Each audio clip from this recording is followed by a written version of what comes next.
First time ఏముంటుందో తెలుసా? ప్రభా నన్ను చంపేసే ప్రభా. మనలో చాలామంది నిరాశ నిస్పృహల్లో ఈరోజు ఈ నూతన సంవత్సరం ఆరంభించే సమయంలో నా జీవితంలో చాలా నిరాశతో వచ్చానండి అని బాధపడుతున్నావా? Yes. Second is a collapsing mind set.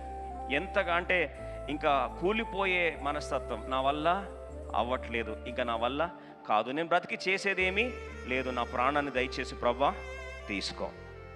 కొన్ని నిమిషాల ముందే అన్నాడు, అయ్యా అయ్యా వాళ్ళ యొక్క బామర్తో అంటున్నాడు, మనం వెళ్ళే దేశము మంచి దేశము, మా దేవుడు మాకు మేలు చేస్తానని చెప్పాడు, వాగ్దానాలు మాకు పొందుకున్నాము, ఈ నెరవేర్పుకు అన్నీ కూడా అంత మాట చెప్పి వెంటనే తన నోటి నుంచి ఏ మాట వస్తుంది తెలుసా? ప్రభా నన్ను చంపేసేయి, please kill me, please kill me, దయచేసి నన్ను చంపే.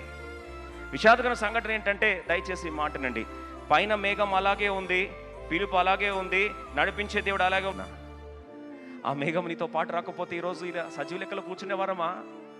ఆ మేఘం ఈరోజు నేను జాలిపడి నీ వెంట రాకపోయి ఉంటే అదే రోడ్లో నువ్వు వచ్చావు, ఇతరులు యాక్సిడెంట్ అయ్యారు, శ్మశాన వాటికి వెళ్ళారు, మరి నువ్వెందుకు కాపాడబడ్డావు? అదే హాస్పిటల్ నువ్వు వెళ్ళావు, బ్రతికి బయటకు వచ్చావు, వేరే రోజు అక్కడ నుంచి పార్థివ దేహాన్ని భూస్థాపన కార్యక్రమం తీసుకెళ్తే మన్ను నిన్ను స్తుతించున్నాను. ఈరోజు గోతులోకి దిగిపోయిన వారు విశ్వాసత జ్ఞాపకం చేసుకోలేరు కదా.